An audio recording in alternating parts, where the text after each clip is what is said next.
Hello students of class 9th, my name is Vikas and I am here to teach you mathematics. Now today we are going to start our discussion about a new chapter, chapter number 7, triangles. And in this particular chapter we'll discuss about basic fundamentals, concepts and problems regarding to triangles. And now in this particular video we'll discuss about basic terminologies regarding to triangles. So without wasting some more time, let's start our lecture. So अब बात कर रहे हैं triangles की, तो हमें सबसे पहले पता होना चाहिए ना कि ट्राइंगल्स होते क्या हैं।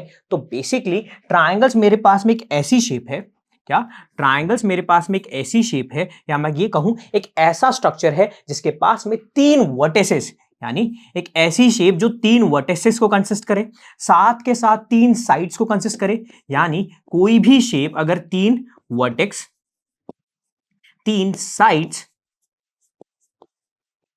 एंड तीन एंगल्स को अगर कंसिस्ट कर लेती है तो उस शेप को कहा जाता है, उस शेप को क्या कहेंगे, उस शेप को हम कहेंगे ट्रायंगल कहेंगे। यस क्या नो, फॉर एन एग्जांपल ये मेरे पास में एक ट्रायंगल है, यहां पे हमारे पास में तीन वर्टेक्स है ए बी एंड सी, यानी कि इन तीन वर्टेसेस के अराउंड एक शेप फॉर्म होती है और इस शेप को हमने कहा ट्रायंगल। अब अगर देखा जाए ट्रायंगल को हम अगर शॉर्ट फॉर्म में लिखते हैं ना न्यूमेरिकली, तो हम ऐसे रिप्रेजेंट करते हैं स्मॉल ट्रायंगल, और ये जिन भी वर्टेक्सेस पे बन रहे हैं, यानी देखा जाए ट्रायंगल जो जो वर्टेक्स कंसिस्ट करता है वो तीनों वर्टेक्स साथ में। तो देखो इस ट्रायंगल को हम नेम कह सकते हैं ट्रायंगल एबीसी, या सेम ट्रायंगल को आप एक और नेम दे सकते हो क्या।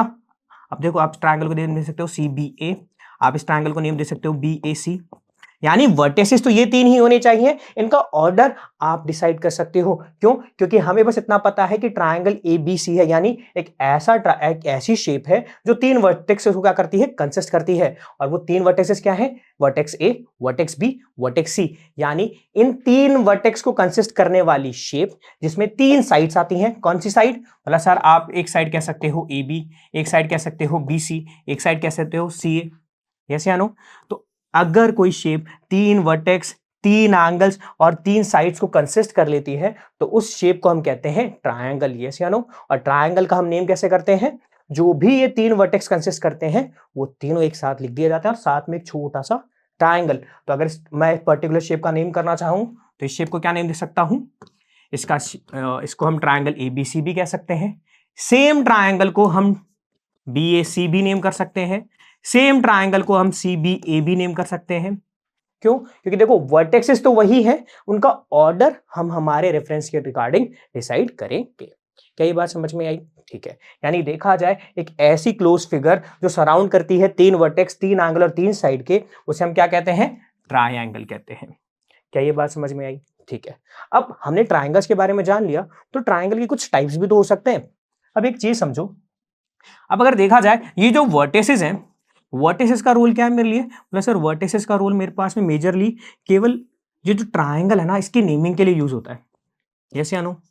क्योंकि वर्टिसेस जो मेरे पास होते हैं वो डायमेंशनलेस होते हैं, यानी किसी भी ट्रायंगल के अंदर अगर मुझे टाइप, या मैं बोल रहा हूं किसी भी ट्रायंगल को अगर कैटेगराइज करना है तो मैं वर्टिसेस बेसिस पे तो केवल उसका नेम चेंज कर सकता हूं, बट अगर मुझे उसके अंदर थोड़े चेंजेस करने हैं तो उसमें चेंज क्या करें, या तो हम उसके साइड्स में चेंज कर दें या उसके एंगल्स में चेंज कर दें। यस या नो? तो बिल्कुल हम साइड्स को क्या कर सकते हैं, कम ज्यादा कर सकते हैं, एंगल्स को हम कम ज्यादा कर सकते हैं, और उसके बेसिस पे मुझे डिफरेंट डिफरेंट काइंड्स के ट्रायंगल देखने को मिल सकते हैं। यस या नो? यानी देखा जाए तो मैं ट्रायंगल्स को क्या कर सकता हूं, कैटेगराइज कर सकता हूं दो बेसिस पे। पहला है मेरे पास में साइड्स, दूसरा है मेरे पास में एंगल्स। यस या नो? यानी देखा जाए तो अगर मैं बात करूं टाइप्स ऑफ ट्रायंगल्स की, तो ट्रायंगल्स के मेरे पास में टाइप्स होते हैं दो बेसिस पे। एक मेरे पास में टाइप होगा किसके बेसिस पे, एंगल्स के बेसिस पे, और एक मेरे पास में होंगे साइड के बेसिस पे। यस या नो? और जब मैं ट्रायंगल्स को एंगल के बेसिस पे क्या करता हूं, कैटेगराइज करता हूं, तो मेरे पास में तीन टाइप्स आते हैं। वो तीन टाइप्स कौन से हैं, acute angle triangle, right angle triangle and obtuse angle triangle. Similarly अगर मैं ट्रायंगल के टाइप्स को साइड के बेसिस पे डिवाइड करता हूं, यानी ट्रायंगल के टाइप्स को साइड के बेसिस पे कैटेगराइज किया जाता है, तो तीन टाइप्स आते हैं, equilateral triangle, isosceles triangle and scalene triangle. यानी देखा जाए अगर मैं आपको बोलूं टाइप्स ऑफ ट्रायंगल बताने हैं तो कितने होते हैं, बोले सर 6। कौन से? Acute angle triangle, right angle triangle, obtuse angle triangle, equilateral triangle, isosceles triangle and scalene triangle. क्या ये बात समझ में आई? ठीक है, आगे चलते हैं। अब बात करते हैं types of triangle on the basis of angle, यानी हम ट्राइंगल के टाइप्स को क्या कर रहे हैं, कैटेगराइज कर रहे हैं, किसके बेसिस पे, एंगल के बेसिस पे, किसके बेसिस पे, एंगल के बेसिस पे। ठीक है, बात करते हैं पहले टाइप की, जो है एक्यूट एंगल ट्रायंगल। अब एक्यूट एंगल ट्रायंगल क्या होता है, अब देखो हमें पता है एक ट्रायंगल में 3 एंगल्स होते हैं, और अगर ये तीनों एंगल्स की वैल्यू, यानी कि एक मेरे पास में ट्रायंगल है, इस ट्रायंगल में ये 3 एंगल है ना, इन तीनों एंगल्स की जो वैल्यू है, यानी कि एंगल ए की वैल्यू, एंगल बी की वैल्यू, एंगल सी की वैल्यू, ये तीनों वैल्यूज अगर लेसर देन 90 डिग्री आ जाए, यानी ये तीनों के तीनों एंगल्स क्या हो जाए, एक्यूट एंगल हो जाते हैं, तो इस केस में हम उस ट्रायंगल को कहेंगे एक्यूट एंगल ट्रायंगल, यानी कि एक ऐसा ट्रायंगल जिसके तीनों एंगल्स कैसे हो, एक्यूट एंगल हो, यानी कि एक ट्रायंगल के अंदर कोई भी एंगल की वैल्यू 90 डिग्री से ज्यादा नहीं होती है, तो उस टाइप के ट्रायंगल को हम कहते हैं एक्यूट एंगल ट्रायंगल। क्या ये बात समझ में आई? ठीक है, बात करते हैं सेकंड कैटेगरी ऑफ ट्रायंगल की, जो कि है मेरे पास में राइट एंगल ट्रायंगल। अब राइट एंगल ट्रायंगल क्या होगा, एक ऐसा ट्रायंगल, एक ऐसा ट्रायंगल जिसमें केवल एक, कितना, केवल एक मेरे पास में क्या हो, एंगल कितने डिग्री का हो जाए, 90 डिग्री का हो जाए। और याद रखिएगा केवल एक ही एंगल पॉसिबल है जो 90 डिग्री का होगा, यानी कि देखा जाए एक ट्रायंगल हो और उस ट्रायंगल के अंदर एक एंगल की वैल्यू तो 90 डिग्री हो, बाकी दोनों 90 से लेस हो, बाकी दोनों कैसे होंगे, 90 से लेस होंगे, बट एक ऐसा होगा जो कितना हो जाए, एग्जैक्ट 90 डिग्री हो जाता है, तो उस केस में हम उस ट्रायंगल को कहते हैं राइट एंगल ट्रायंगल। यानी कि एक ऐसा ट्रायंगल जिसमें एक इंटीरियर एंगल कितना हो जाए, 90 डिग्री के इक्वल हो, तो उस केस में हम उस ट्रायंगल को कहेंगे राइट एंगल ट्रायंगल। ये बात समझ में आई? और याद रखिएगा केवल एक ही ऐसा एंगल पॉसिबल है जो 90 डिग्री कंसिस्ट करेगा, बाकी दोनों 90 से लेस होंगे। बोला सर एक ही 90 डिग्री कंसिस्ट करेगा, दो क्यों नहीं? तो देखो जैसे ही एक और 90 डिग्री से ज्यादा कंसिस्ट करने लग जाएगा तो तब ट्रायंगल बनेगा ही नहीं। बोला सर तब ट्रायंगल कैसे नहीं बनेगा, जरा देखो समझो। वैसे तो एक प्रॉपर्टी है इसके रेफरेंस में, ये एक राइट एंगल है, यस या नो? मान लेते हैं ये वर्टेक्स है ए, ये वर्टेक्स है बी, ये वर्टेक्स है सी। अब देखो बी पे तो मैंने 90 डिग्री बता दिया, अब मेरे को अगर किसी और वर्टेक्स पे मैं 90 डिग्री बना दूंगा ना, फॉर एन एग्जांपल मैं सी पे 90 डिग्री बनाता हूं, तो ये लो, अब बताओ क्या ये ट्रायंगल कभी बन सकता है? क्यों? बोला सर आप इनको कनेक्ट करोगे ना, तो देखो ये तो मेरे पास में ट्रायंगल रहेगा ही नहीं, ये तो कोई दूसरी शेप बन जाएगी, यस या नो? यानी अगर ट्रायंगल बनाना है, और मैं बोल रहा हूं आपको राइट एंगल ट्रायंगल बनाना है, तो केवल एक ही ऐसा एंगल होगा जिसकी वैल्यू 90 डिग्री होगी, और बाकी ये जो दोनों एंगल्स होंगे ना आपके पास में, एंगल ए या एंगल सी, मैं अगर एबीसी ट्रायंगल की रेफरेंस में बात करूं, तो अगर मैंने बी को 90 डिग्री कह दिया, तो ये जो दोनों एंगल्स आपके पास में होंगे ना, ये आपके पास में एक्यूट एंगल होंगे। यानी अगर देखा जाए एक राइट एंगल ट्रायंगल में केवल एक एंगल ही होता है जो 90 डिग्री होता है, बाकी दोनों के दोनों मेरे पास में क्या होंगे, लेसर देन 90 होंगे। क्या ये बात समझ में आई? राइट एंगल ट्रायंगल क्लियर हुए? ठीक है, चलते हैं हमारे नेक्स्ट कैटेगरी ऑफ ट्रायंगल की, जो की है ऑब्ट्यूज एंगल ट्रायंगल। अब ऑब्ट्यूज एंगल ट्रायंगल क्या होंगे, एक ऐसा ट्रायंगल, एक ऐसा ट्रायंगल जिसमें एक इंटीरियर एंगल की वैल्यू ग्रेटर देन 90 डिग्री हो, या मैं ये कहूं कि हमारे पास में एक ऐसा ट्रायंगल हो कि उसका एक इंटीरियर एंगल क्या हो मेरे पास में, ऑब्ट्यूज एंगल हो, यानी कि ग्रेटर देन 90 डिग्री हो, तो उस केस में उस ट्रायंगल को कहा जाएगा, क्या कहा जाएगा, उस ट्रायंगल को कहा जाएगा obtuse angle triangle. For an example ABC एक ट्रायंगल है जिसमें बी मेरे पास में क्या है, बी मेरे पास में है ऑब्ट्यूज एंगल।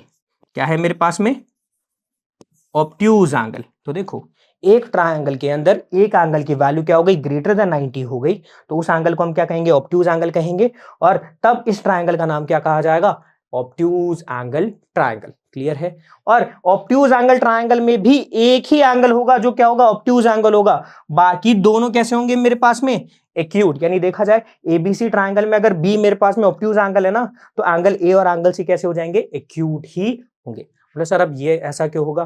तो देखो इसके रेफरेंस में ट्रायंगल्स की एक प्रॉपर्टी है जिसे हम आगे डिस्कस करेंगे, और वो प्रॉपर्टी है एंगल सम प्रॉपर्टी। क्लियर है? ठीक है, आगे चलते हैं, बात करते हैं हमारे पास में ट्रायंगल्स के टाइप्स की, किसके बेसिस पे, साइड्स के बेसिस पे। अब देखो साइड के बेसिस पे ट्रायंगल्स का जो पहला टाइप है, अब बात करते हैं इक्विलैटरल ट्रायंगल की। अब इक्विलैटरल ट्रायंगल क्या होता है, बेसिकली देखा जाए ट्रायंगल में कितनी साइड्स होती हैं, 3 साइड्स होती हैं। कितनी साइड्स होती हैं? 3 साइड्स होती हैं। अब अगर वो तीनों साइड्स की जो लेंथ है, क्या है? एक ट्राइंगल में जो 3 साइड्स होती हैं और अगर वो तीनों साइड की जो लेंथ है वो कैसी हो जाए? इक्वल हो जाए, तब उस केस में उस ट्राइंगल को कहा जाएगा इक्विलैटरल ट्राइंगल। यानी कि एक ट्राइंगल जिसमें जो तीनों साइड्स हैं वो कैसी हो? इक्वल हो जाए लेंथ में, तो उस केस में हम ट्राइंगल को क्या कहेंगे? इक्विलैटरल ट्राइंगल कहेंगे। फॉर एन एग्जांपल, ये मेरे पास में एक ट्राइंगल है ABC। अब अगर देखा जाए इसमें 3 साइड्स है ना, एक है मेरे पास में AB साइड, एक है मेरे पास में BC साइड और एक है मेरे पास में AC साइड। इन तीनों साइड की लेंथ बताओ। बोला सर AB की भी 3 सेंटीमीटर है, BC की भी 3 सेंटीमीटर है और AC की भी मेरे पास में 3 सेंटीमीटर लेंथ है। यस या नो? यानी कि एक ट्रायंगल के अंदर तीनों साइड की जो वैल्यू है वो कैसी है? इक्वल है। तो अगर एक ट्रायंगल में तीनों साइड की वैल्यू इक्वल होती है तो उस केस में उस ट्रायंगल को कहा जाता है इक्विलैटरल ट्रायंगल। अब इक्विलैटरल ट्रायंगल की एक और प्रॉपर्टी है, क्या? तो देखो, ट्रायंगल में 3 एंगल्स भी तो होते हैं। तो देखो ये 3 एंगल्स बन रहे हैं ना, एंगल ए, एंगल बी और एंगल सी। अगर आपके पास में ट्रायंगल कैसा है? इक्विलैटरल ट्रायंगल है। क्या है? अगर आपके पास में ट्रायंगल कैसा है? इक्विलैटरल ट्रायंगल है, तो इनके जो इंटीरियर एंगल्स होते हैं ना, ये भी आपस में इक्वल होते हैं और इनकी तो वैल्यू भी फिक्स होती है। कितनी? 60 डिग्री। कितनी? 60 डिग्री। यानी कि अगर ट्रायंगल कैसा है? इक्विलैटरल, तो ये जो 3 एंगल्स है ना, इंटीरियर एंगल किसी भी ट्रायंगल में, वो की वैल्यूज होगी 60 डिग्री ईच। क्लियर है क्या? क्या ये बात समझ में आई? यानी इक्विलैटरल ट्रायंगल वो ट्रायंगल्स होते हैं जो क्या हो? जिनकी साइड्स मेरे पास में कैसी हो? इक्वल हो। और अगर वो साइड्स उनकी क्या होती हैं? मेरे पास में इक्वल हो जाती हैं, तो उस पर्टिकुलर ट्रायंगल को हम क्या कह देते हैं? इक्विलैटरल ट्रायंगल कह सकते हैं। क्लियर है? ठीक है, चलते हैं हमारे नेक्स्ट टाइप के बारे में, जो कि है आइसोसेलेस ट्रायंगल। अब अगर देखा जाए, इक्विलैटरल ट्रायंगल में तीनों साइड्स इक्वल थी। अब आइसोसेलेस में क्या होगा? 3 में से 2 साइड्स आपस में इक्वल होंगी। यानी अगर देखा जाए, मैं एक ट्रायंगल फॉर्म करता हूं ABC। अब इस ABC ट्रायंगल में देखो, AB साइड की लेंथ कितनी है? बोला सर 3 सेंटीमीटर है। BC साइड की लेंथ कितनी है? बोला सर ये भी 3 सेंटीमीटर है। और ये जो मेरे पास में AC है, इसकी लेंथ कितनी है? 4 सेंटीमीटर है। यस या नो? यानी अगर देखा जाए इस पर्टिकुलर ट्रायंगल के रेफरेंस में, देखो AB और BC तो आपस में इक्वल हैं, बट ये क्या है? AC के इक्वल नहीं है। तो एक ट्रायंगल में 3 में से 2 साइड आपस में इक्वल हो जाती हैं, तो उस केस में उस ट्रायंगल को कहा जाता है आइसोसेलेस ट्रायंगल। क्या ये बात समझ में आई? ठीक है, बात करते हैं थर्ड टाइप ऑफ ट्रायंगल की, जो कि होता है स्कलीन ट्रायंगल। तो बेसिकली एक ट्रायंगल में 3 साइड होती हैं और ये तीनों की तीनों साइड ही क्या हो? डिफरेंट लेंथ की हो, या मैं ये कहूं कि जो तीनों साइड्स हैं वो आपस में इक्वल नहीं हो, तो उस केस में उस ट्रायंगल को कहा जाता है स्कलीन ट्रायंगल। यानी कि एक ट्रायंगल जिसमें एक भी इक्वल साइड नहीं है। यानी देखा जाए, मैंने एक ट्रायंगल फॉर्म किया ABC। अब देखा जाए, AB की लेंथ 2 सेंटीमीटर, AC की 4 सेंटीमीटर और BC की 5 सेंटीमीटर। क्या इन तीनों की लेंथ आपस में इक्वल है? बोला नहीं है सर। तो एक भी साइड की लेंथ इक्वल नहीं है, तीनों साइड आपस में अनइक्वल है, तो इस केस में इस ट्रायंगल को कहा जाएगा स्कलीन ट्रायंगल। क्लियर है? क्या ये बात समझ में आई? तो अगर देखा जाए, हमने सबसे पहले ट्रायंगल्स को समझा, फिर हमने टाइप्स ऑफ ट्रायंगल्स को अच्छी तरह समझा, 3 हमने एंगल्स के बेसिस पे देखे और 3 हमने साइड्स के बेसिस पे देखे। एंगल के बेसिस पे और 3 साइड्स के बेसिस पे। यस या नो? और एक हमने देखा साइड्स के बेसिस पे। क्या ये बात समझ में आई? ठीक है, आगे चलते हैं। अब अगर देखा जाए तो देखो, अब ट्रायंगल की एक सिंपल सी प्रॉपर्टी है। क्या कह रही है ट्रायंगल की सिंपल सी प्रॉपर्टी? तो देखो, मेरे पास में कोई भी ट्रायंगल है। क्या है? कोई भी ट्रायंगल है। अब ट्रायंगल के अंदर कितनी साइड्स होती हैं? बोला सर ट्रायंगल में मेरे पास में 3 साइड्स होती हैं। मैंने एग्जांपल के तौर पर दिया ABC एक ट्रायंगल, जिसमें AB, AC and BC sides हैं। तो किसी भी ट्रायंगल के अंदर 2 साइड का जो डिफरेंस होगा, क्या होगा? किसी भी ट्रायंगल के अंदर 2 साइड का अगर डिफरेंस हम कैलकुलेट करते हैं, वो हमेशा थर्ड साइड से कैसा होना चाहिए? लेस होना चाहिए। क्या होना चाहिए? 2 साइड का डिफरेंस हमेशा क्या होगा? थर्ड साइड से कैसा होना चाहिए? लेस होना चाहिए। आप चाहे कोई भी 2 साइड ले लो। यस या नो? यानी अगर देखा जाए, आपने क्या एक ट्रायंगल बनाया, अगर आप AB में से AC सब्ट्रैक्ट करते हो, तो ये वैल्यू हमेशा कैसी होनी चाहिए? मेरे पास में जो थर्ड साइड होगी उससे कैसी होनी चाहिए? लेस होनी चाहिए।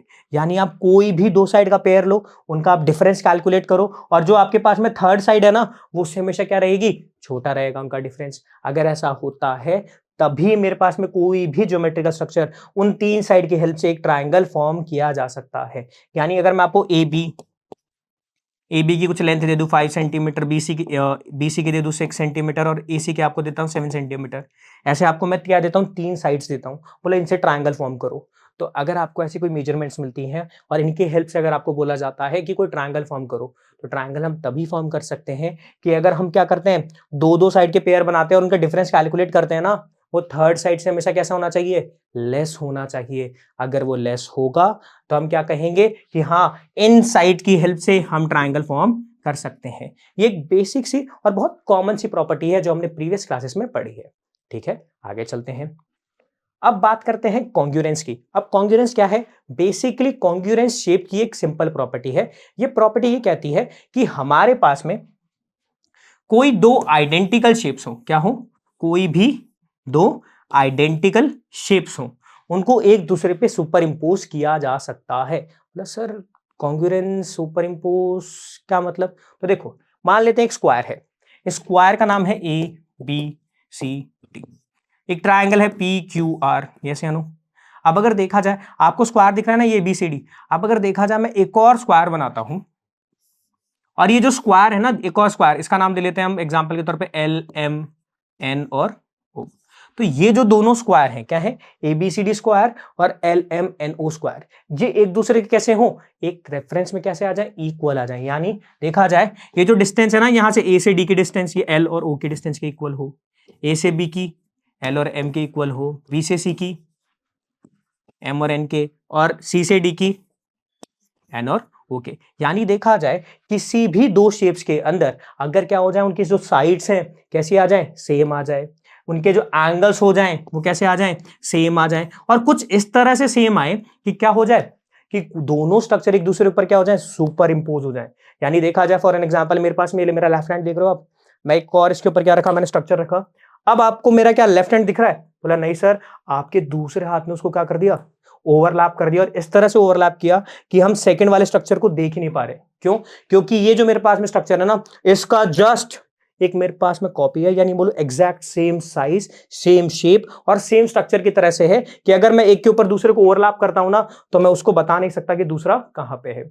यस या नो। यानी अगर देखा जाए तो मेरे पास में कॉन्ग्रुएंस शेप की वो प्रॉपर्टी है कि इससे क्या पता चलता है, कोई भी दो शेप्स क्या हो, कोई भी दो शेप्स सेम साइज की हो और सेम शेप की हो। हाँ, वो दोनों शेप्स आपस में उनका नेम अलग हो सकता है। फॉर एन एग्जांपल अगर देखा जाए ना, तो देखो ए बी सी डी और एल एम एन ओ, ये दोनों क्या है मेरे पास में, डिफरेंट डिफरेंट शेप्स हैं इंडिविजुअली, बट अगर देखा जाए इनकी जो डिस्टेंस है, इनकी जो प्रॉपर्टीज है वो कैसी एक जैसी है, ए बी की और ए डी के डिस्टेंस सेम है ना। यानी देखा जाए एक ऐसी शेप, ऐसी शेप्स जो आपस में कैसी हो, सेम साइज रखती हो और सेम तरह का स्ट्रक्चर कंटेन करती हो, और वो कुछ इस तरह से कंटेन करती हो कि वो एक दूसरे पे क्या हो जाए, सुपर इंपोज हो जाए। क्या हो जाए, एक दूसरे पर कैसी हो जाए, सुपर इंपोज हो जाए। यानी अगर एक के ऊपर दूसरे को ओवरलैप करे तो सेकंड वाले उसके ऊपर पूरी तरह से हाइड आउट करनी चाहिए। तो इस केस में उन दोनों शेप्स को कहा जाएगा, क्या कहा जाएगा, उन दोनों शेप्स को कहा जाएगा वो एक दूसरे पे कॉन्ग्रुएंट है। यानी कि कॉन्ग्रुएंसी मेरे पास में दो शेप्स को ऐसे बताती है कि वो दोनों शेप्स कैसी है, इक्वल है। यानी कि जब मुझे शेप्स को इक्वल करना होता है, यानी शेप्स को एक दूसरे के बराबर बताना होता है, तो मैं कॉन्ग्रुएंस प्रॉपर्टी का यूज करता हूं। क्लियर है। यानी देखा जाए कॉन्ग्रुएंस से हम किन्हीं भी शेप्स को आपस में क्या कर सकते हैं, इक्वल बता सकते हैं। यस या नो। यानी देखा जाए कॉन्ग्रुएंट शेप्स मेरे पास में क्या हो सकती है, कोई लाइन हो सकती है, लाइन सेगमेंट हो सकती हैं, एंगल्स हो सकते हैं, ट्राइंगल्स हो सकते हैं, क्वाड्रिलेटरल्स हो सकते हैं, और कोई भी ज्योमेट्रिकल फिगर हो सकता है। यस या नो। यानी कॉन्ग्रुएंस प्रॉपर्टी शेप्स के ऊपर क्या करती है, ऑपरेट होती है, ना कि किसी पर्टिकुलर कैटेगरी पर, लाइक फॉर एन एग्जांपल केवल लाइंस पे होगी, कोई एंगल पे होगी या ट्राइंगल पे होगी, नहीं। ये जितनी भी ज्योमेट्रिकल शेप्स होती हैं वहां पे क्या करती है, ये कंसिस्ट होती है। क्लियर है। अब बात करते हैं हम कॉन्ग्रुएंस ऑफ ट्राइंगल की। यानी हम कॉन्ग्रुएंस की प्रॉपर्टी चेक कर रहे हैं ट्राइंगल शेप पे। क्या, कॉन्ग्रुएंस की प्रॉपर्टी चेक कर रहे हैं ट्राइंगल शेप पे। तो बेसिकली हमारे पास में क्या हो, समझो कोई दो ट्राइंगल है ए बी सी, और एक और ट्राइंगल है पी क्यू आर। ये दोनों ट्राइंगल्स आपस में कैसे हो जाए, कॉन्ग्रुएंट होंगे। ये दोनों ट्राइंगल्स आपस में कैसे होंगे, कॉन्ग्रुएंट होंगे। तो किन्हीं भी दो शेप्स को कॉन्ग्रुएंट कब कैसे कह सकते हैं, जब उनकी शेप, साइज और उनकी जो भी बाकी इंडिविजुअल प्रॉपर्टी वो कैसी हो, सेम हो, सिवाय उनके नेम के, क्योंकि वो इंडिविजुअली तो डिफरेंट है बट बाकी क्या है, एक दूसरे के कैसे हैं, एग्जैक्टली कैसे हैं, सेम है, या मैं कहूं कॉपी है। एग्जाम्पल के तौर पर क्या है, दो जुड़वा है यानी ट्विंस है, ये दोनों स्ट्रक्चर कैसे एक दूसरे के ट्विन है, बस इनका नेम डिफरेंट है, बाकी same to same exactly copy है। यस या नो। यानी अगर देखा जाए तो अब ये चीज हम कैसे बताएंगे, कोई भी दो ट्राइंगल है, कोई भी दो ट्राइंगल्स हैं और ये दोनों ट्राइंगल्स आपस में कॉन्ग्रुएंट हैं, ये चीज हम कैसे बता सकते हैं। सिंस देखा जाए एक ट्राइंगल के अंदर क्या होती है, तीन क्या होता है, मेरे पास में क्या होते हैं, पैरामीटर्स होते हैं। पहले उनके वर्टिसेस, यस या नो। दूसरा उनके पास साइड्स होती हैं, जैसे यहां पे एबीसी ट्राइंगल में एबी साइड है, बीसी साइड है और एसी साइड है। तीसरा उनके पास में क्या होते हैं, एंगल्स होते हैं, जैसे आनो, जैसे एबीसी ट्राइंगल में एंगल ए है, एंगल बी है और एंगल सी है। Similarly P Q R triangle में भी क्या है, तीन वर्टिसेस हैं, पी क्यू और आर। साइड्स हैं P Q, Q R and P R side. Similarly इनके पास भी तीन एंगल्स हैं, angle P, angle Q and angle R. Yes या नो। यानी देखा जाए कोई भी दो ट्राइंगल्स हैं वो एकदम सेम शेप और सेम साइज की होनी चाहिए। सिंस देखा जाए वर्टिसेस का मेजर रोल क्या होता है मेरे पास में, केवल नेमिंग का। यानी वर्टिसेस मेरे पास में एक, अगर मैं किन्हीं भी दो शेप्स को कॉन्ग्रुएंट बताना चाहता हूं तो इनका तो क्या होता है, ये तो डायमेंशन लेस होते हैं ना, तो इनके रेफरेंस में तो मुझे क्या कोई फर्क नहीं पड़ेगा, ये तो एक दूसरे पर सुपर इंपोज कर सकते हैं। बट बात करते हैं साइड्स की, तो हम क्या करेंगे, आप क्या करते हो, दो दो साइड्स का क्या करते हो, या मैं बोलूं एक आप पेयर बनाते हो दो साइड का। एक साइड आप लेते हो एक ट्रायंगल से, दूसरी साइड लेते हो आप दूसरे ट्रायंगल से, और चेक करते हो वो एक दूसरे के कैसे आ जाएं, इक्वल आ जाएं। यानी कि हमारे पास में कितनी है, तीन साइड्स है ना, तो हमारे पास में साइड्स के कितने पेयर बनेंगे, तीन। जहां में एक साइड होगी मेरे पास में एबीसी ट्रायंगल से, दूसरी होगी पीक्यूआर ट्रायंगल से, और वो कैसे आ जाए, इक्वल आ जाए। यानी हमारे पास में तीन तो साइड्स के पेयर इक्वल आ जाए। सिमिलरली एंगल्स भी मेरे पास में है, और ये जो एंगल्स होते हैं, यानी देखा जाए angle A, angle P, angle B, angle Q, angle C, angle R, ऐसे हमारे पास में क्या हो जाए, तीन एंगल्स के भी तो पेयर बनेंगे, और ये तीन एंगल्स भी कैसे आ जाएं, इक्वल आ जाते हैं। क्या हो जाते हैं, ये एंगल्स भी कैसे आ जाते हैं, इक्वल आ जाते हैं। तो इस केस में हम इन ट्रायंगल्स को कैसे कहेंगे, कॉन्ग्रुएंट। क्या कहेंगे इन्हें, कॉन्ग्रुएंट कहेंगे। यस या नो। यानी अगर देखा जाए तो किन्हीं भी दो ट्रायंगल्स को हम कॉन्ग्रुएंट तब कह सकते हैं जब उनकी साइड्स और एंगल, क्या, जब किसी एक ट्रायंगल की साइड और एंगल दूसरे ट्रायंगल के कॉरस्पॉन्डिंग साइड और एंगल की कैसे आ जाए, इक्वल आ जाती हैं, तो उस केस में उन दोनों ट्रायंगल्स को क्या कहा जाएगा, कॉन्ग्रुएंट ट्रायंगल्स कहा जाएगा। फॉर एन एग्जांपल, एक ट्रायंगल है एबीसी, एक ट्रायंगल है पी क्यू आर। अगर आप ढंग से देख रहे हो, ये जो ए बी साइड है ये पी क्यू के इक्वल है, ये जो बी सी साइड है ये क्यू आर के इक्वल है, और ये जो ए सी साइड है ये हमारे पास में पी आर के इक्वल है। यस या नो। यानी देखा जाए ये तीन साइड्स आपस में कैसी आ गई, बोला सर इसकी तीन साइड्स दूसरे ट्रायंगल की तीन साइड के इक्वल आ गई। सिमिलरली इनके एंगल्स भी कैसे होंगे, इक्वल होंगे, अगर ये दोनों ट्रायंगल कैसे हैं, कॉन्ग्रुएंट है। यस या नो। यानी अगर देखा जाए तो अभी एक चीज ढंग से नोटिस करो, कॉन्ग्रुएंसी की सबसे पहली बात, कॉन्ग्रुएंसी का सिंबल कुछ इस तरह से होता है, एक सिंगल सा कर्व्ड एरो और उसके नीचे इक्विवेलेंस की प्रॉपर्टी। यानी देखा जाए ये जो मेरे पास में सिंबल है ये किसका है, कॉन्ग्रुएंस का है। किसका है, कॉन्ग्रुएंस का। तो कोई भी आपके पास में दो शेप हो, उनके रेफरेंस में आपको ये सिंबल दिखे तो समझ जाओ वो कह रहा है कि ये दोनों शेप्स कैसी हैं, आपस में कॉन्ग्रुएंट है। क्लियर है क्या। अब एक चीज देखो, ये मैंने यहां पे लिखा ट्रायंगल ए बी सी और ये ट्रायंगल पी क्यू आर, ये क्या है, आपस में कॉन्ग्रुएंट है। कैसे हैं, आपस में कॉन्ग्रुएंट है। अभी हमको पता है कि अगर कोई भी दो ट्रायंगल कॉन्ग्रुएंट होते हैं तो उनके रेस्पेक्ट में क्या होंगी, एक ट्रायंगल की साइड दूसरे ट्रायंगल की साइड के इक्वल आनी चाहिए, इसकी जो दूसरी साइड होगी वो दूसरे साइड के इक्वल आनी चाहिए। सिमिलरली तीनों साइड आपस में कैसे आनी चाहिए, दूसरे ट्रायंगल की तीनों साइड के। सिमिलरली एक ट्रायंगल के तीनों एंगल दूसरे ट्रायंगल के तीनों एंगल के रेफरेंस में कैसे आनी चाहिए, इक्वल में आनी चाहिए, और वो भी कैसे, एक पेयर में। कैसे आनो। अब एक चीज नोटिस करो, अभी मैंने देखा था ट्रायंगल ए बी सी को मैंने कॉन्ग्रुएंट कहा था ट्रायंगल पी क्यू आर के। यस या नो। तो अब अगर आप ढंग से स्ट्रक्चर देखोगे ना तो देखो ये नाम है मेरे पास में पहले ट्रायंगल का, ये नाम है मेरे पास में दूसरे ट्रायंगल का। यस या नो। और अगर ढंग से नोटिस किया जाए तो यहाँ पे जो मैंने नाम लिखा A B C P Q R, ये तो वर्टेक्सेस ही तो है। आप अगर ढंग से देखिएगा, कभी भी आपको ये जो नेम दिख रहा है ना, इस नेम का बहुत मेजर इंपैक्ट है। इस नेम का बहुत मेजर इंपैक्ट है हमारे लिए। कैसे? बोला देखो, ये जो नेम लिखा जाता है ना कि ABC triangle P Q are triangle के कैसे हैं, कॉन्ग्रुएंट है। तो देखो ए बी सी, इसका मतलब पता है क्या है कि ये देखो यहाँ पे जो नेम लिखा है ना, पहले क्या लिखा हुआ है ए, फिर क्या लिखा हुआ है बी, फिर क्या लिखा हुआ है सी। तो आप जब सुपर इंपोज करके इमेज रखोगे ना, ऐसा नहीं है। देखो एग्जांपल के तौर पे ये क्यू, ये हो गया आर और ये हो गया पी। अब बताओ क्या ये दोनों ट्रायंगल आपस में कॉन्ग्रुएंट है? नहीं बालक, क्योंकि आपने लिखा क्या है कि पी क्यू आर कॉन्ग्रुएंट है। और अगर आप यहाँ पे ढंग से ऑब्जर्व करोगे ना, तो अपर हेड पे आपके पास कौन है? बोला सर अपर हेड पे तो क्यू है, बट यहाँ पे तो ए है। तो आप अगर सुपर इंपोज करोगे तो सुपर इंपोज नहीं होगी। आपको इसी रेफरेंस में क्या करना होगा? सुपर इंपोज करना होगा। यानी देखो ए बी सी किसके कॉन्ग्रुएंट है? पी क्यू आर के। यानी ए वाला जो पोर्शन होगा वो पी के रेफरेंस में आना चाहिए, बी वाला क्यू के, और सी वाला आर के रेफरेंस में। अब इसी रेफरेंस में साइड होगी। देखो ए से बी मेरे पास में एक साइड बन रही है ए बी, तो ए बी साइड मेरे पास में इक्वल होगी किसके? पी क्यू साइड के। किसके? पी क्यू साइड के। सिमिलरली जो ये बी सी साइड बनेगी वो किसके इक्वल होगी? देखो सर ए बी आई मेरे पास में पी क्यू के, जो बी सी साइड होगी वो होगी क्यू आर के, और ये जो ए सी साइड है ये इक्वल होगी मेरे पास में टी आर के। यस या नो? सिमिलरली ये जो एंगल ए होगा ना, वो एंगल पी के, एंगल बी एंगल क्यू के, और एंगल सी एंगल आर के।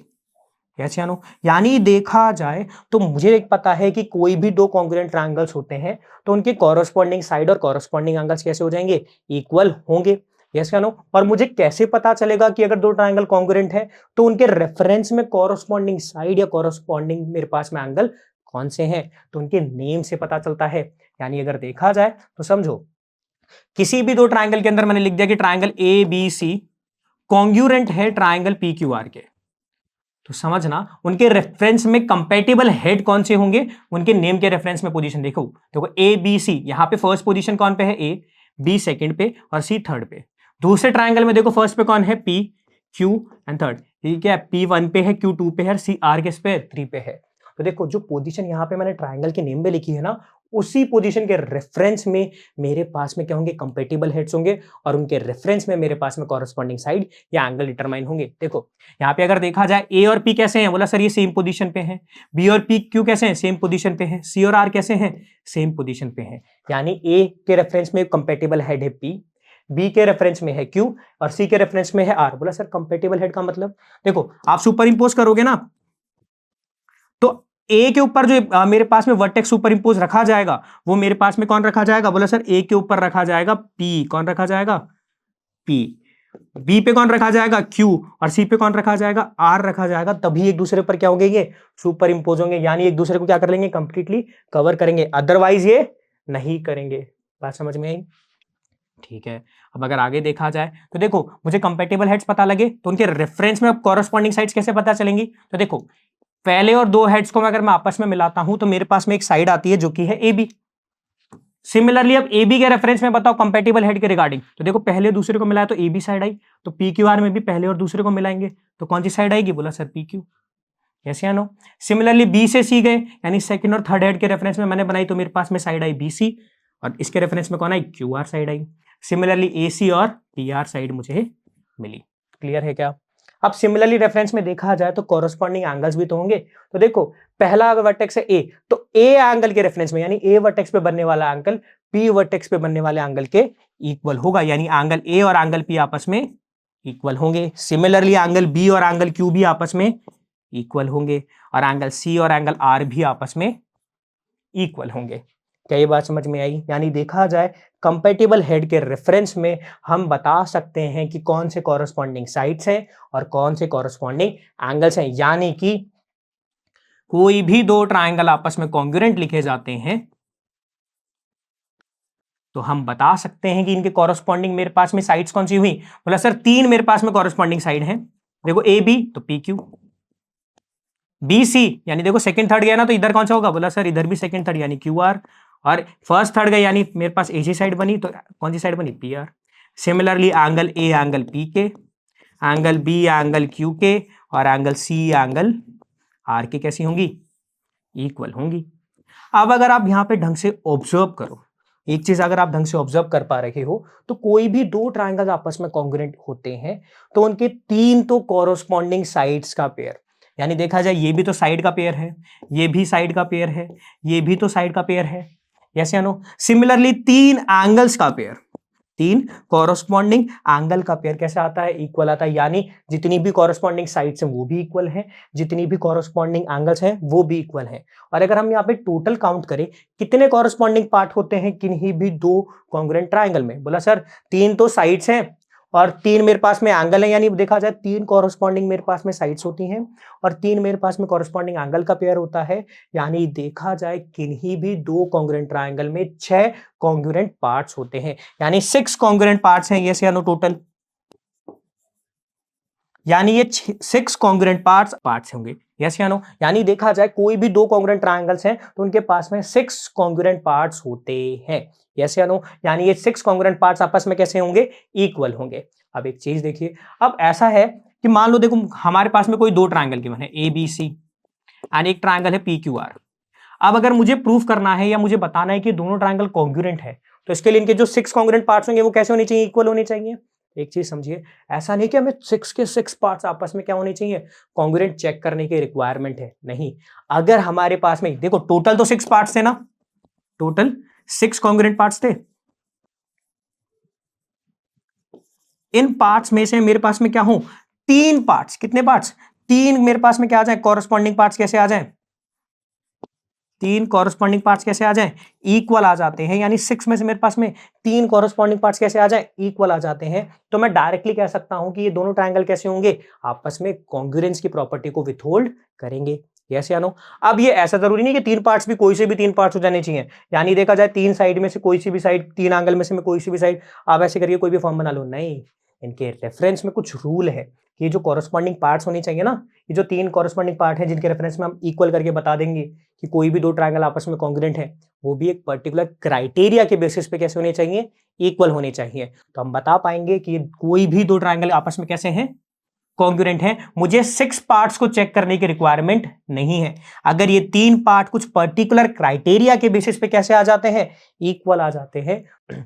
तो सर अभी आपने कहा कि वो क्या होने चाहिए, कुछ पर्टिकुलर क्राइटेरिया के बेसिस पे क्या हो जाए, तीन कॉरस्पॉन्डिंग पार्ट्स क्या हो जाए, इक्वल आ जाते हैं, तो हम किन्हीं भी दो ट्रायंगल्स को क्या कह सकते हैं, कॉन्ग्रुएंट कह सकते हैं। तो बेसिकली सर ये क्राइटेरियाज क्या है फिर, तो देखो हमारे पास में अगर हमें क्या करना है, किन्हीं भी दो ट्रायंगल्स को क्या करना है, कॉन्ग्रुएंट प्रूफ करना है, तो उनको प्रूफ करने के लिए हमारे पास में ऐसे टोटल 5 क्राइटेरियाज हैं। और वो क्राइटेरियाज क्या है, सबसे पहला क्राइटेरिया है साइड एंगल साइड, यानी कि SAS क्राइटेरिया।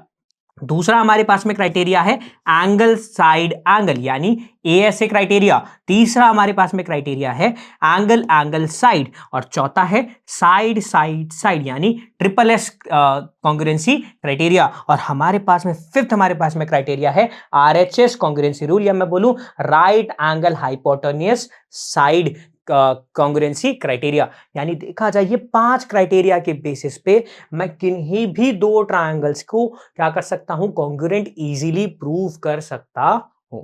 ठीक है, क्या ये बात समझ में आई? यानी टोटल अगर हमें किसी भी ट्रायंगल्स को क्या करना है, कॉन्ग्रुएंट बताने हैं, तो हमारे पास में कितने क्राइटेरियाज हैं, 5। SAS, मेरे पास में दूसरा क्राइटेरिया है ASA, तीसरा है AAS, चौथा है SSS और पांचवा है RHS। यस या नो? क्या ये बात समझ में आई? ठीक है, आगे चलते हैं। और अब इस पूरे चैप्टर में हम इन्हीं क्राइटेरिया के बेसिस पे क्या करेंगे, ट्रायंगल्स को आपस में कॉन्ग्रुएंट प्रूव करेंगे और इन क्राइटेरियाज के बारे में भी समझेंगे। ठीक है, अब अगर देखा जाए तो सबसे पहले बात कर लेते हैं SAS कॉन्ग्रुएंसी रूल के बारे में, जो हमारी NCERT के अंदर एक्सियम 7.1 भी है। अब SAS कॉन्ग्रुएंसी रूल मुझे क्या कहता है, तो जरा समझो। मान लो हमारे पास में कोई दो ट्रायंगल्स हैं, एक ट्रायंगल है ABC, दूसरा ट्रायंगल है PQR। ठीक है, एक ट्रायंगल है ABC, दूसरा ट्रायंगल है PQR। अब अगर देखा जाए तो देखो इस ट्रायंगल ABC में से AB साइड इक्वल आ जाए PQ के, यस या नो, और BC साइड किसके इक्वल आ जाए, QR के।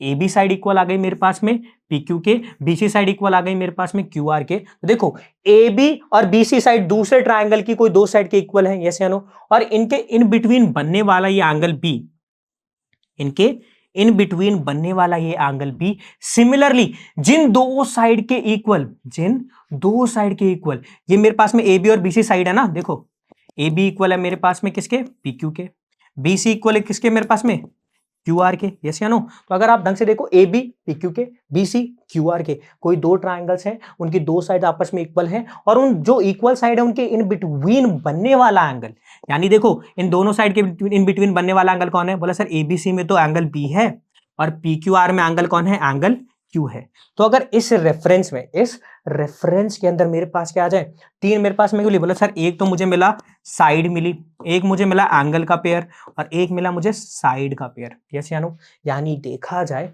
कोई आपको मिले कितने, दो ट्राइंगल के रेफरेंस में, कोई आपको मिले दो ट्राइंगल के रेफरेंस में, होते टोटल कितने इनके पास कॉरस्पॉन्डिंग पार्ट है? बोला सर 6 कॉरस्पॉन्डिंग पार्ट्स होते हैं, उनमें से हमें 3 कॉरस्पॉन्डिंग पार्ट्स इक्वल मिले, और उनमें क्या मिला? एक साइड, और उन दोनों साइड्स के इन बिटवीन बनने वाला एंगल कैसा मिल जाए? इक्वल मिल जाता है। तो हम डायरेक्टली कह देते हैं कि ये दोनों ट्राइंगल कैसे होंगे? बोला सर ये दोनों ट्राइंगल्स आपस में कॉन्ग्रुएंट होंगे।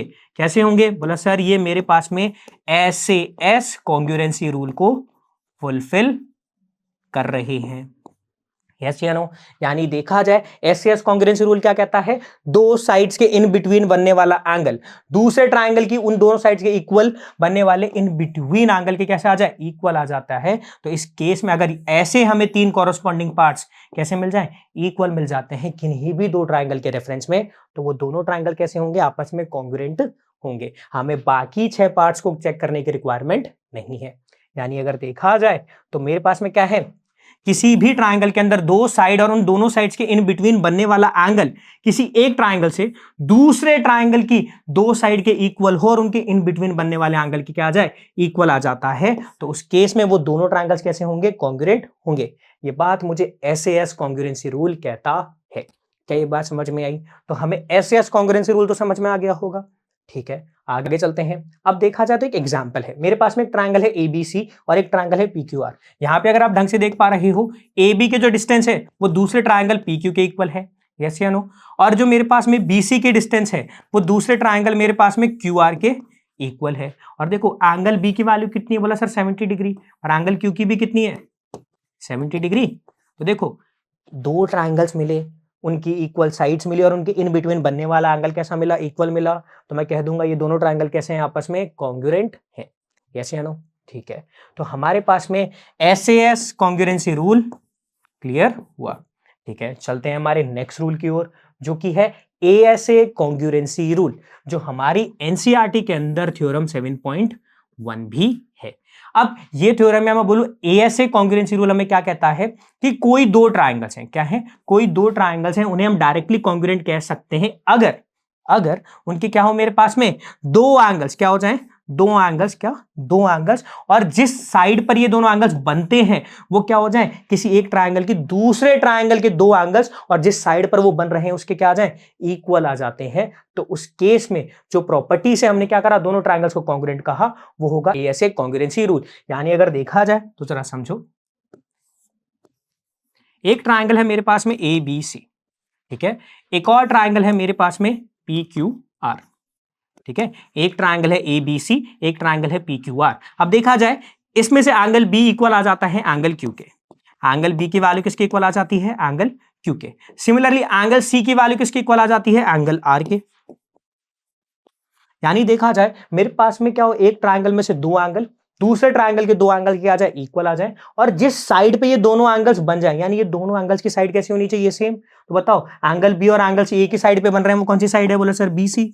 तो क्या होता है, वो दूसरे ट्राइंगल के अंदर ये जो दो एंगल्स इक्वल है ना, ये भी सेम साइड पे हो, और वो मेरे पास में क्या हो जाए? इस ट्राइंगल की उस साइड से इक्वल आ जाए जहां पे B और C बन रहे हैं। तो यहाँ पे देखा जाए एंगल Q और एंगल R इक्वल थे, ये सेम साइड QR पे थे, तो क्या हो जाए? ये जो BC साइड है किसकी इक्वल आ जाती है? QR साइड की इक्वल आ जाती है। यानी कि इस केस में मैं क्या कर दूंगा? बोला सर देखो आपको मिला एक कॉरस्पॉन्डिंग एंगल का पेयर, एक और कॉरस्पॉन्डिंग एंगल का पेयर, और एक मिली आपको साइड। और ये साइड क्या है?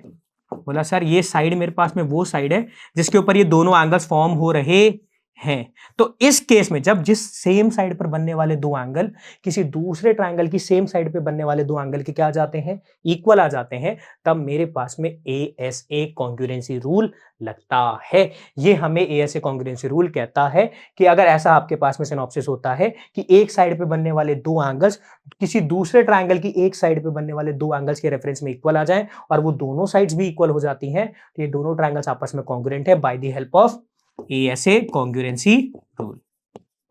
क्लियर है क्या? ठीक है, आगे चलते हैं। अब बात करते हैं हम हमारे पास में AAS कॉन्ग्रुएंसी रूल के लिए। अब AAS कॉन्ग्रुएंसी रूल क्या कहता है कि कोई भी दो ट्रायंगल्स को आप कॉन्ग्रुएंट कह सकते हो अगर उनके पास में क्या हो, दो एंगल्स क्या हो जाए, दो एंगल्स आपस में इक्वल आ जाएं और एक साइड क्या आ जाए, दो एंगल्स आपस में इक्वल आ जाएं और एक उनके पास में कॉरेस्पॉन्डिंग साइड कैसे आ जाए, इक्वल आ जाए। यानी इसका मतलब क्या हुआ, देखो ABC एक ट्रायंगल है, ठीक है, एक ट्रायंगल है PQR, ठीक है, ABC एक ट्रायंगल है और एक ट्रायंगल है PQR। एक बार देखो एंगल A और एंगल देखो एंगल A और एंगल P तो इक्वल है, एंगल A और एंगल P तो इक्वल है, एंगल B और एंगल Q भी इक्वल है। तो देखो ये देखो दो एंगल्स आपको क्या मिल गए, किसी ट्रायंगल में कैसे मिल गए, इक्वल मिल गए। बट अब इनके रेफरेंस में जो साइड मिलेगी ना वो ये सेम साइड नहीं होगी। यानी देखा जाए ASA में क्या था, एक सेम साइड पे बनने वाले दो एंगल दूसरे ट्रायंगल की एक सेम साइड पे बनने वाले दो एंगल से क्या आ जाते हैं, इक्वल लग जाते हैं। तो और उसमें जो साइड्स हैं वो भी इक्वल आ जाए तो हम ASA रूल लगा देते हैं। बट AS में अलग है कि दो एंगल तो इक्वल आ जाए और कोई भी तीसरी साइड, फॉर एन एग्जांपल देखो BC और QR हमें क्या मिल जाए, इक्वल मिल जाए। अब देखो क्या BC और QR पे ये दोनों एंगल बन रहे हैं क्या, बोला नहीं सर, BC और QR पे ये दोनों इक्वल एंगल्स नहीं बन रहे हैं। तो देखा जाए तो मेरे पास में कोई तीसरी ही साइड है, यस या नो, ये उस साइड पे इक्वल नहीं है जिसपे ये दोनों एंगल बन रहे हैं। अगर ये मेरे पास में ये दोनों साइड जिसपे देखो एंगल A और एंगल B AB साइड पे बन रहा है ना, एंगल P और एंगल Q PQ साइड पे बन रहा है, अगर AB PQ इक्वल मिल जाता तब तो ASA लगता। बट मुझे AB और PQ आपस में इक्वल नहीं मिले, मुझे कौन से मिले, BC और QR। तो इस केस में जो मेरे पास में कॉन्ग्रुएंसी रूल है वो है मेरे पास में AAS कॉन्ग्रुएंसी रूल। क्या ये बात समझ में आई? यानी दो ट्रायंगल्स आपस में कॉन्ग्रुएंट होंगे अगर मुझे कोई दो एंगल्स और कोई सी भी साइड के लिए कोई पर्टिकुलर मेरे पास में क्राइटेरिया नहीं है, कोई भी साइड क्या मिल जाए मुझे इक्वल मिल जाती है, तब एंगल साइड मेरे पास में कॉन्ग्रुएंसी रूल लगता है।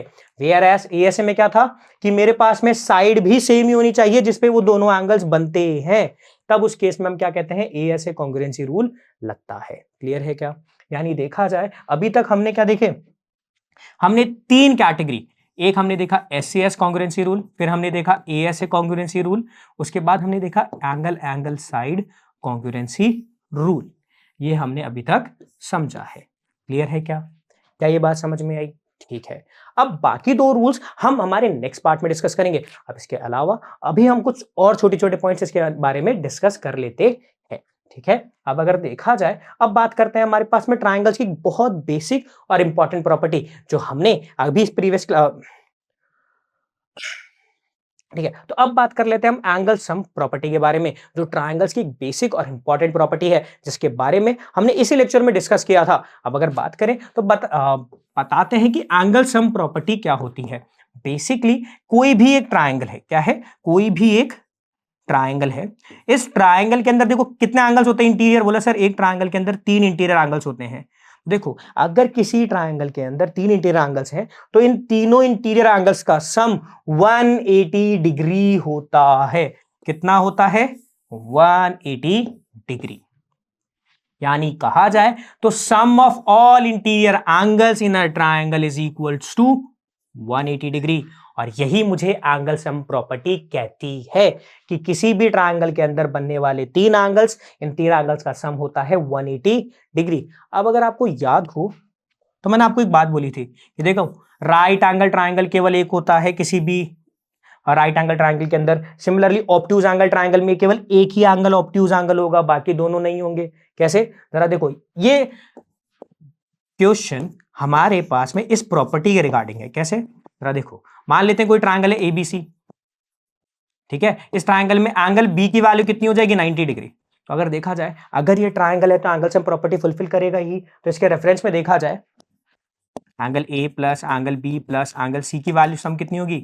तो सर 180 डिग्री। सिंस B तो 90 था, अब इस 90 को अगर मैं उधर भेज दूंगा ट्रांसपोज करने के बाद, बोला sir angle A plus C की वैल्यू आ जाएगी 180 माइनस 90।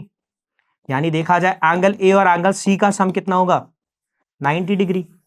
90 डिग्री। यानी देखा जाए कि मेरे पास में कोई राइट एंगल ट्रायंगल में अगर एक एंगल 90 डिग्री का होगा तो बाकी दोनों का सम कितना होगा, 90 डिग्री होगा। तो क्या बताओ, दो एंगल्स को जब मैं जोड़ता हूं तब 90 डिग्री हो रहा है। तो क्या इंडिविजुअली कोई एक एंगल 90 डिग्री हो सकता है? बोला नहीं सर, ये तो पॉसिबल ही नहीं है कि कोई इंडिविजुअल एक एंगल 90 डिग्री हो। अगर कोई इंडिविजुअल एक एंगल 90 डिग्री नहीं हो सकता तो इसका मतलब क्या हुआ कि एक मेरे पास में ट्रायंगल में अगर एक एंगल 90 डिग्री है तो केवल एक ही हो सकता है, एक से ज्यादा नहीं। क्योंकि अगर एक से ज्यादा होंगे तो वो एंगल्स एंड प्रॉपर्टी को फुलफिल नहीं करेंगे, जो कि मेरे पास में ट्रायंगल की एक मस्ट प्रॉपर्टी है। यानी हर ट्रायंगल एंगल्स एंड प्रॉपर्टी को फुलफिल करते हैं। और एंगल्स एंड प्रॉपर्टी क्या कहती है कि कोई भी ट्रायंगल है उसमें तीन ये जो एंगल्स होते हैं इनका सम 180 डिग्री होना चाहिए। क्लियर है क्या? क्या ये बात समझ में आई? ठीक है।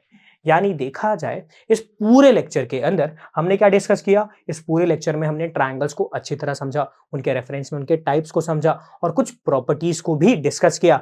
साथ के साथ हमने कॉन्ग्रुएंसी ऑफ ट्रायंगल्स के बारे में जाना कि किन्हीं भी दो ट्रायंगल्स को कॉन्ग्रुएंट कैसे कर सकते हैं, और उनके रेफरेंस में कुछ क्राइटेरियाज को भी डिस्कस किया।